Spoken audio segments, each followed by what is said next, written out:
Welcome to the Soul Archaeology podcast, a space for connection, resonance, witnessing, and learning.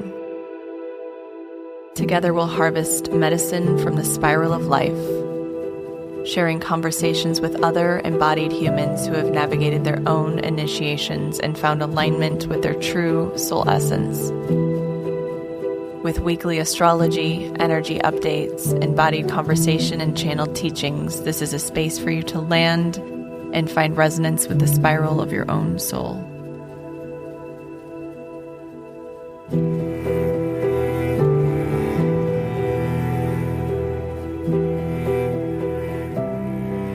Hello, welcome back to Soul Archaeology. Happy April.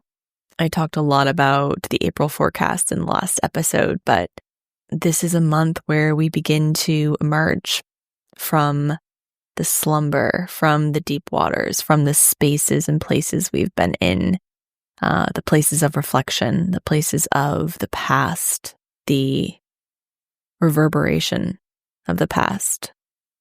And this week we start to emerge. We begin to see more clearly what's surfacing, what's coming up and through our consciousness to be examined, witnessed, integrated.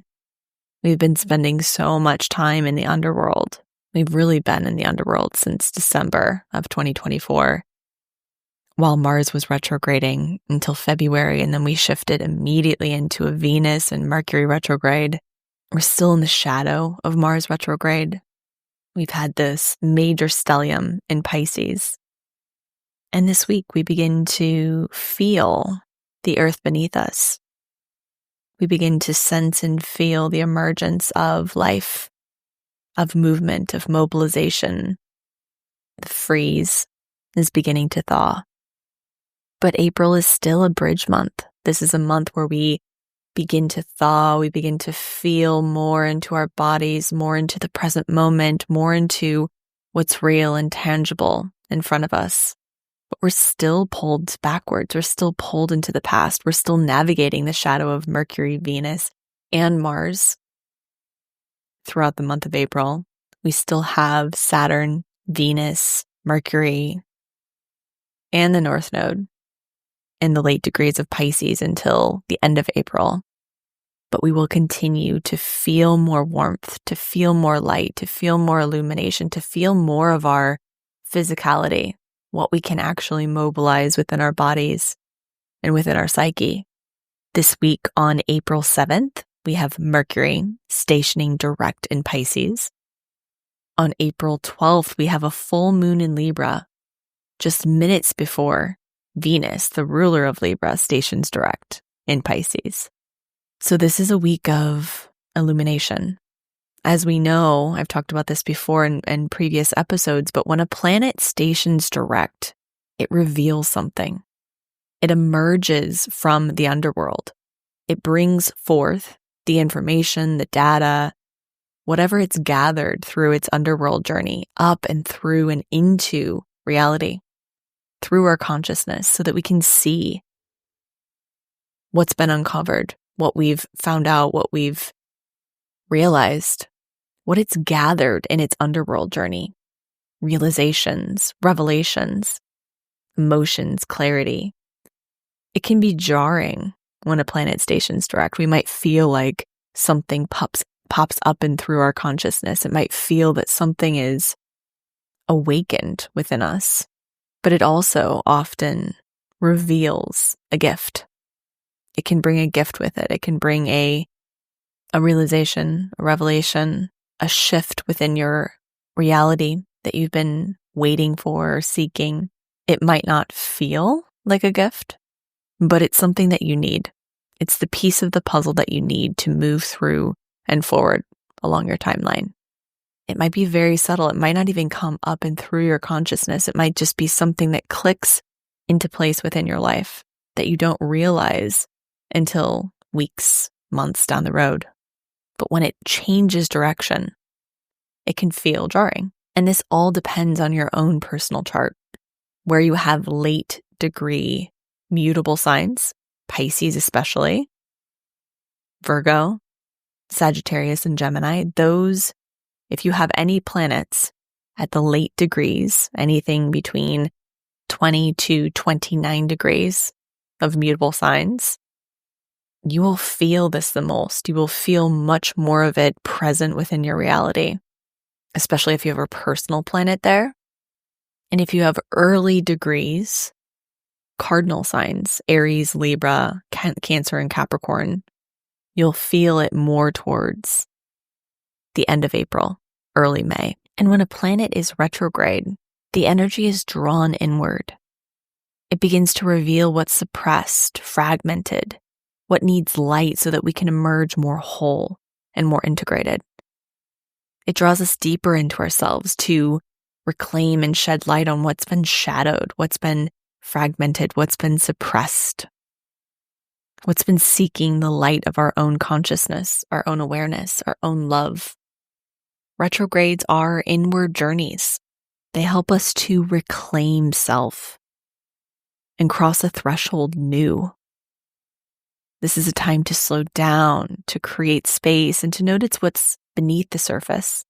As we begin to move upwards and out of this energy, we'll be called to action, to reclaim, to move, and to create from a space of newness, light. As we've been working with Mars retrograde since really December, it's been a journey of reckoning with our will, our desire to act and move and mold and change things within our lives. How do we respond when things are out of our control? With both Mercury and Venus retrograde, it's been a journey of really reviewing our relationship with self, where we have unsupportive relational patterns to self and to others, where we act from, our sense of will and identity, our sense of power, how we respond or react to life. Are we moving from our higher heart, our higher self, or are we moving from a wound? Mercury moves through the zodiac pretty quickly. It's the closest to the sun, so it stays pretty close to the sun, and it is the messenger of the gods. We feel Mercury retrograde, and we have so much awareness around it because it's so close to the earth. We experience it in our daily lives. It's connected to communication, to travel, to technology. It's something we notice in everyday life. So when it stations retrograde, we're going to feel that those things just don't work as they usually do. We might call it a mishap or a miscommunication. We might call it a glitch. But really what it's doing is giving us an opportunity to rewire our relationship with those things, to look at where we can improve our communication, where we can improve our patience, where we can work with self when things don't go as planned. It might be providing a reroute or a pivot or an opportunity to approach it in a different way, to see it in a different way. I always see retrogrades as powerful opportunities to really trust the timing. I've had so many weird reroutes, pivots, mishaps, surprises come to the surface through this Venus and Mercury retrograde period. I've had to be so adaptable, so open to the reroute, really releasing control, trusting the timeline. When Mercury stations direct, it might reveal something to you. It might bring something to the surface. It might feel even confusing. Both Mercury and Venus will station direct in Pisces. They're conjunct the North Node, Saturn. So this might not be super clear for you, and that's okay. Mercury and Venus in Pisces are a little confused. They lack boundaries, clarity. They might dissolve the walls between self and the other. So this might come through your dream space more than anything. If you have realizations or activations, it might come through your dreams. It will definitely be more of an unconscious space. As a planet leaves its retrograde journey, stations direct, and begins to move forward through its shadow, it's navigating the terrain that it once navigated right before it stationed retrograde. So it's still a little murky. It's still looking for clarity. It still might not be super concise or clear. Things might still take a little bit of time to get back online, to start working again, to move smoothly. All of this provides fertile ground for us to understand how we interact with complexity, how we interact with things not going as planned, how we relate to control.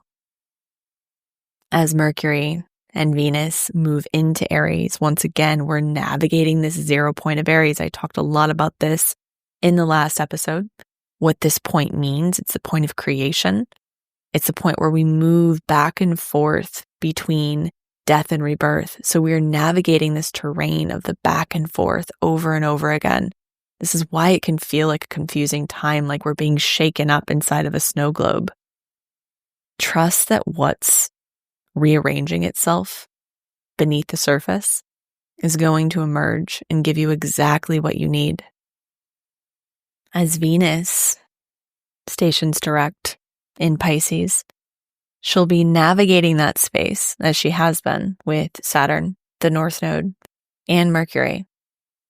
She spent most of her retrograde journey in Aries, and her retrograde journey began on March 1st, where she stationed retrograde at 10 degrees of Aries. From March 1st through March 27th, she navigated the retrograde journey through Aries. From March 27th through April 12th, she's navigating the journey through the late degrees of Pisces. And Venus is in her detriment in Aries. She can be harsh, reactive, aggressive, even frustrated. Aries is a sign of self. It's a sign of will. We've had so much focus on the axis of Aries and Libra over the last 2 years. I talked a lot about this in the last episode, but when we had talked about the solar eclipse in Aries, but we've been navigating the North and South Node in Aries and Libra since July of 2023.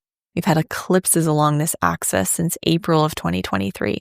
So we've been in our relational underworld. We have been looking at our relational framework, which is the space from which we call in and manifest our relationships.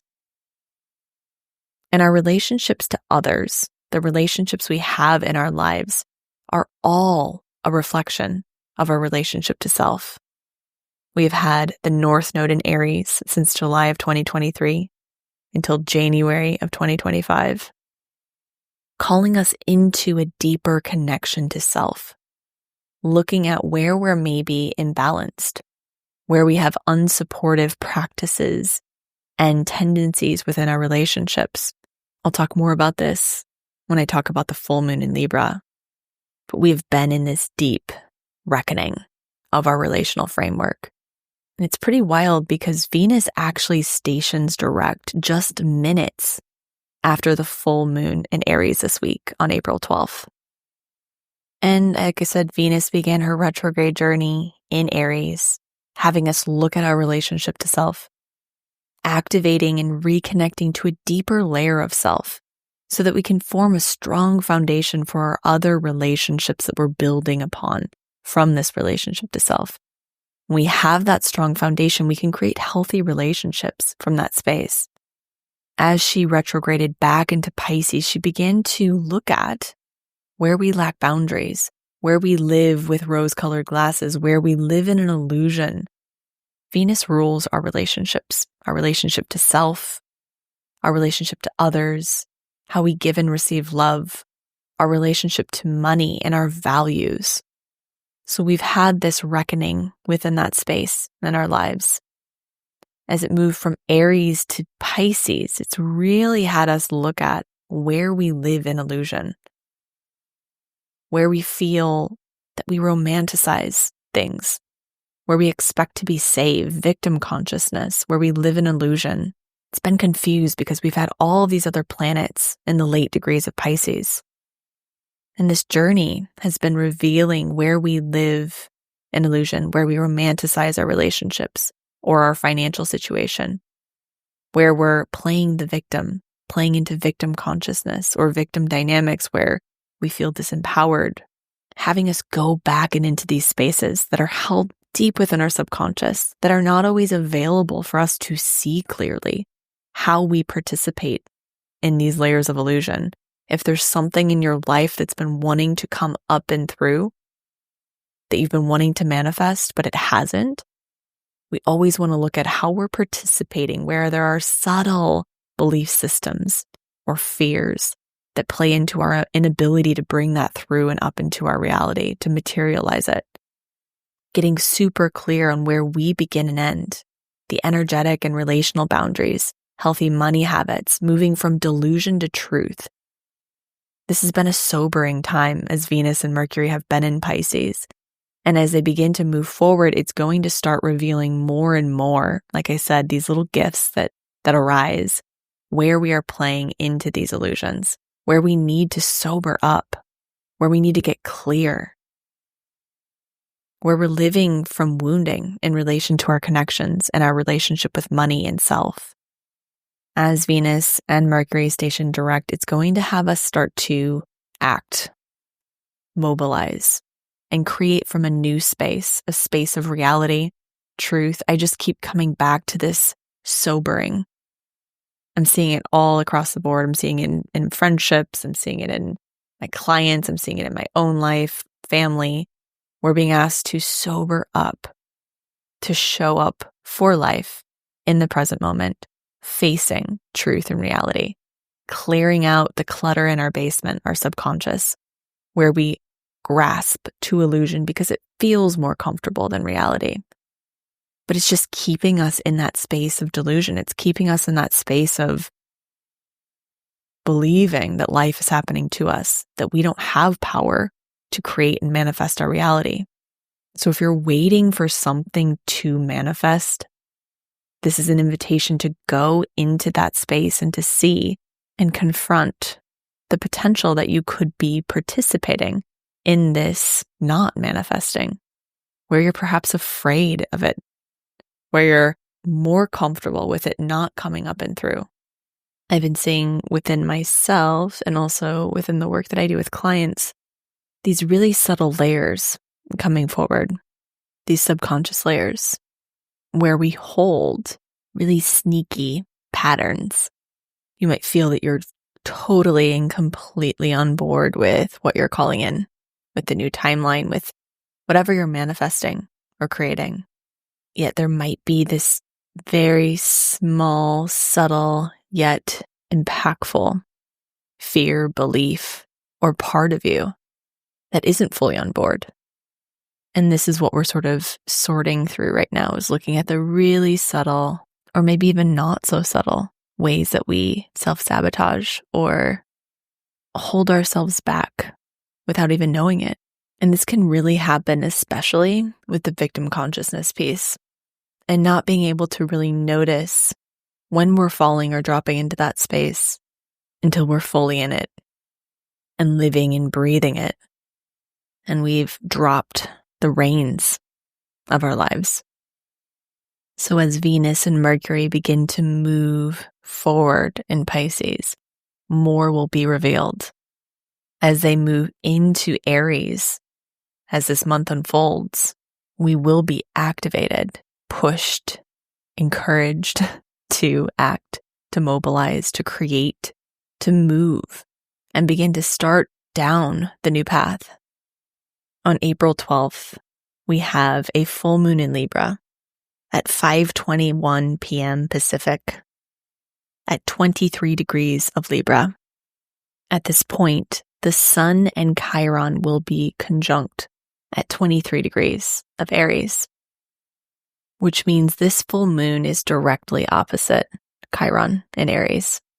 It's also forming a square to Mars in Cancer. And we haven't talked about Mars in a minute. We've touched on it a little bit, but Mars is still in its shadow. It's still making its way back into Leo and back to the point where it began its retrograde at 6 degrees. We're not fully out of Mars's shadow until May.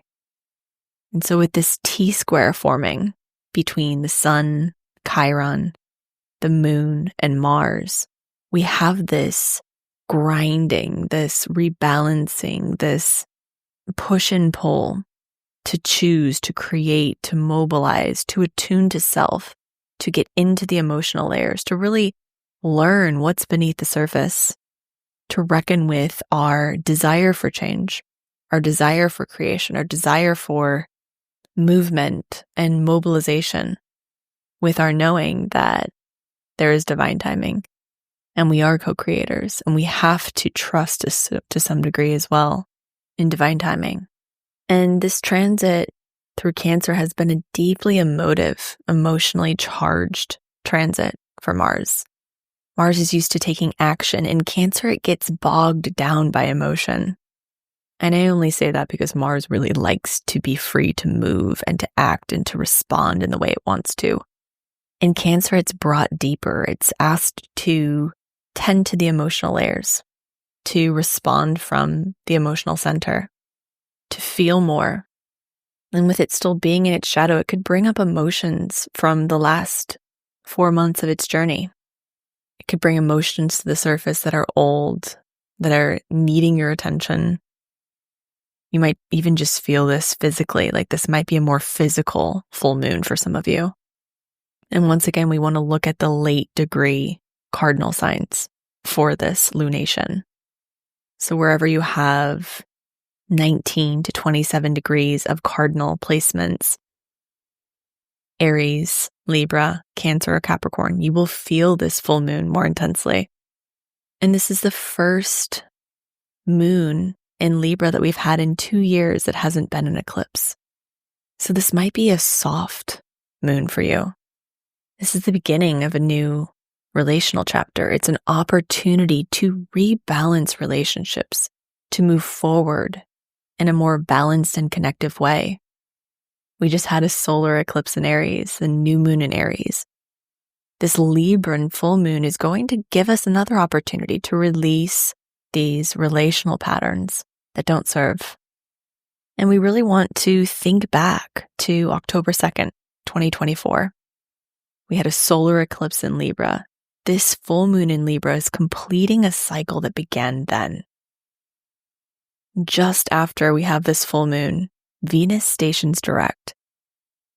And Venus rules Libra, so Libra is a Venusian sign.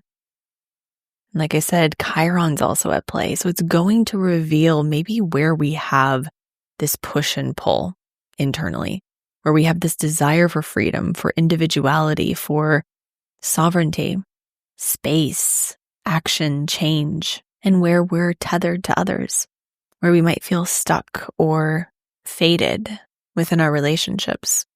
It might reveal where we struggle to individuate in our relationships, where we tend to get lost in others or connections or identities, where we need to establish a deeper, more healthy relationship to self, or maybe where we're too independent or avoidant. If we're afraid to go deeper into our connections, this could guide us into that space. But regardless, it's going to surface our unsupportive relational patterns. Chiron and the Sun in Aries are revealing where we need more life force, where we need to access our power in a deeper way, or maybe where we are too reactive, too focused on self, where we need more balance, where we need to zoom out and see the bigger picture, to consider others more. With the moon opposite the Sun and Chiron in Aries in the sign of Libra, this is a rebalancing. When we have a full moon, it means we're at the peak of the lunar cycle. There's more light, there's more consciousness, there's more awareness, more can be revealed. Because the moon, which is our internal landscape, our emotional landscape, is fully illuminated by the sun. And the sun is consciousness. So we have the ability to see more, to see what's beneath the surface, to see what's in our subconscious, what's in our emotional landscape. We have access to more data. When we think about Libra, it's the 7th house of the zodiac. And its evolutionary goal is to relate, to experience itself reflected in the other. There's a heavy evolutionary focus on relativity. At this point in the zodiac, we begin to focus on the other rather than only the self. We get through the first bottom half of the journey and land in the 7th house. We've developed an identity, an ego, a sense of self, and then we land in the house of Libra. And we start to learn about how we connect, how we relate. In Aries, we form an identity, a sense of self. We are initiated. We begin, we start.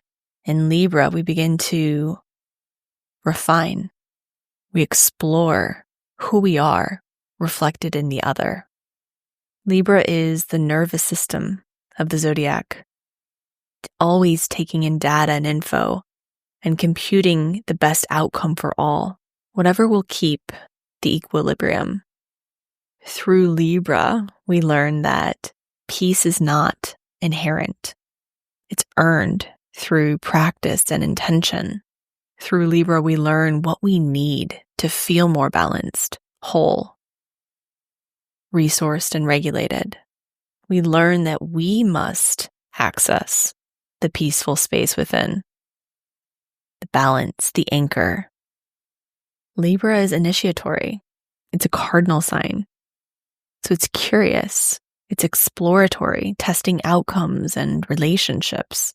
It's a cardinal air sign, so it's intellectual.